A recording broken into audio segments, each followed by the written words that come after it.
তো হ্যালো বন্ধুরা, আশা করছি ভালো আছো। তো আজকে যে বিষয়টি নিয়ে আলোচনা করব সেটা হচ্ছে ওয়েস্ট বেঙ্গল গভর্নমেন্টের যে পঞ্চায়েত রিক্রুটমেন্টের কথা বলা হচ্ছে।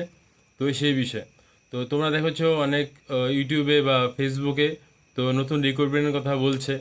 তো তার পাশাপাশি অনেক সোশ্যাল অ্যাক্টিভিটিস বা যে সামাজিক ক্রিয়াকলাপ রয়েছে বা বিভিন্ন ভাতা রয়েছে। তো সেই বিষয়ে আমরা আলোচনা করব সেটা পরবর্তী ভিডিওতে। আজকে আমরা এখানে আলোচনা করব ওয়েস্ট বেঙ্গল গভর্নমেন্টের আন্ডারে যে পঞ্চায়েত ব্যবস্থা তার আন্ডারে যে রিক্রুটমেন্ট হবে সেই বিষয়ে। তো ভিডিওটি প্রথম থেকে শেষ অবধি দেখবে, তাহলে এই বিষয়ে ক্লিয়ারেন্স চলে আসবে। তো সঙ্গে থাকো, দেখে নিচ্ছি। ডিটেলসের কথা যদি বলি, ওয়েস্ট বেঙ্গল গ্রাম পঞ্চায়েত রিক্রুটমেন্ট 2026। তো এখানে অ্যাপ্লিকেশন কীভাবে করতে হবে, তার এলিজিবিলিটি ক্রাইটেরিয়া কী রয়েছে, এক্সাম কবে হবে, এই সমস্ত বিষয়ে। তো সে বিষয়ে আমরা দেখে নিচ্ছি। তো 2026 সালে পশ্চিমবঙ্গে যে পঞ্চায়েত নিয়োগের মাধ্যমে যারা রাজ্যের পঞ্চায়েত দপ্তরে সরকারি করতে চান তাদের জন্য কিন্তু এই যে বিজ্ঞপ্তিটা কিন্তু খুবই ইম্পর্টেন্ট। তো যে বিজ্ঞপ্তি আসতে চলেছে, তো যে মূল বিষয়টা রয়েছে নিয়োগকারী সংস্থা, মানে নিয়োগ করবে কোন ডিপার্টমেন্ট, সেই সংস্থা পঞ্চায়েত ও গ্রামোন্নয়ন যে দপ্তর রয়েছে পশ্চিমবঙ্গ সরকারের অধীন, সেই দপ্তরের মাধ্যমে কিন্তু এই বিষয়টি অবগত করা হয়েছে। বা সে যে যখন ফাইনাল নোটিশ আসবে বা অফিসিয়াল নোটিশ আসবে সেখান থেকে সেটা ক্লিয়ার চলে আসবে। তো নিয়োগকারী যে সংস্থা সেটা হচ্ছে পঞ্চায়েত ও গ্রামোন্নয়ন দপ্তর, পশ্চিমবঙ্গ সরকার। আচ্ছা, পরিচালনকারী কমিটি, জেলা স্তরের সিলেকশন কমিটি বা ডিএলএসসির মাধ্যমে কিন্তু সিলেকশনটা হবে। আর পদের নাম, কী কী পদ আছে সেই বিষয়ে জেনে নিই। পদের নাম জিপি স্তর বা গ্রাম পঞ্চায়েতের স্তর রয়েছে, সেখানে এক্সিকিউটিভ অ্যাসিস্ট্যান্ট, গ্রাম পঞ্চায়েতের কর্মী, নির্মাণ সহায়ক, সহায়ক সচিব। তো এই যে পোস্টগুলো আছে এই পোস্টে কিন্তু জয়েন করানো হবে। তার পাশাপাশি আরেকটি যে পদ রয়েছে পিএস স্তরে যেটা থাকবে accountants clerk, block informatics officer, clerk cum typist, data entry operator, পিয়ন। তো পিএস স্তরে কিন্তু এই যে পোস্টগুলোর কথা বললাম, অ্যাসিস্ট্যান্ট ক্লার্ক বা তার সঙ্গে typist, data entry operator, peon, এই পোস্টগুলো কিন্তু থাকবে। তো এখানে জেডপি স্তর যেটা রয়েছে সেখানে lower division assistant LDA, stenographer, group D, district engineer ইত্যাদি এই পোস্টগুলো কিন্তু থাকবে। তো এখানে তিনটি ভাগে কিন্তু ভাগ করা হয়েছে। আবার বলছি, প্রথমে যেটা রয়েছে সেটা হলো জিপি স্তর, মানে গ্রাম পঞ্চায়েত স্তরে রয়েছে। তারপর থাকবে ব্লক লেভেলের স্তর বা বিডিওপি স্তর যাকে বলে। তাছাড়া জেলা বা ডিস্ট্রিক্ট স্তর থাকবে, তিনটা ভাগ থাকবে। তো কতগুলো ভ্যাকান্সির কথা এখানে বলা হয়েছে, এখনও কিন্তু অফিসিয়াল কোনো রকম নোটিশ দেয়নি, তাই কতগুলো এখানে ভ্যাকান্সিটা এখনও বলা সম্ভব নয়। যা মনে হচ্ছে 6 থেকে 7 হাজারের মধ্যে হতে পারে।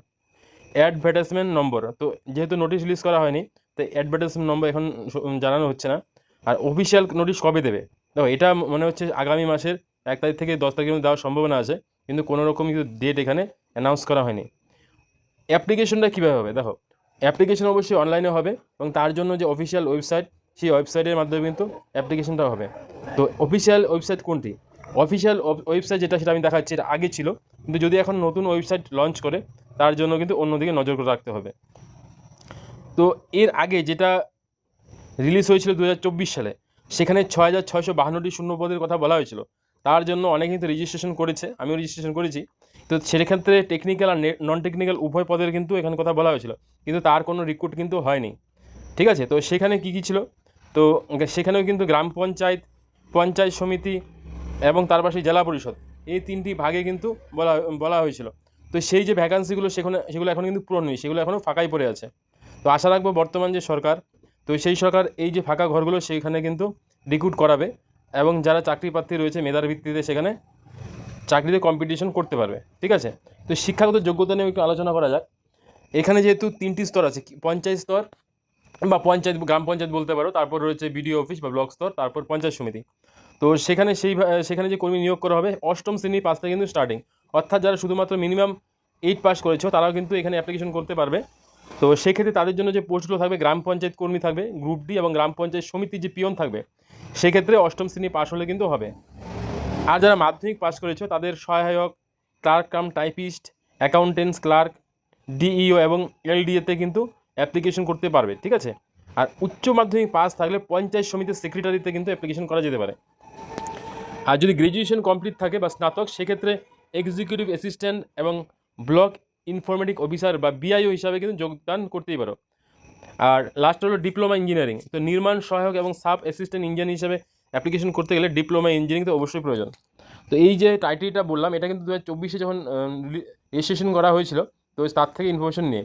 তো 2026 সালে যে এখন এই মুহূর্তে রিক্রুটমেন্টটা হবে, আবার বলছি তো সেটা যখন অফিসিয়ালি ফাইনাল নোটিশ বের হবে তখনই বলা যাবে। আর সিলেকশন প্রসেস যেটা, সেটা প্রথমে কিন্তু লিখিত পরীক্ষা হবে। তো লিখিত পরীক্ষা কমপ্লিট হওয়ার পর যারা পাস করবে বা মেরিট লিস্টে যাদের নাম আসবে, তো তাদের কিন্তু সেকেন্ড ইন্টারভিউয়ের জন্য ডাকা হবে।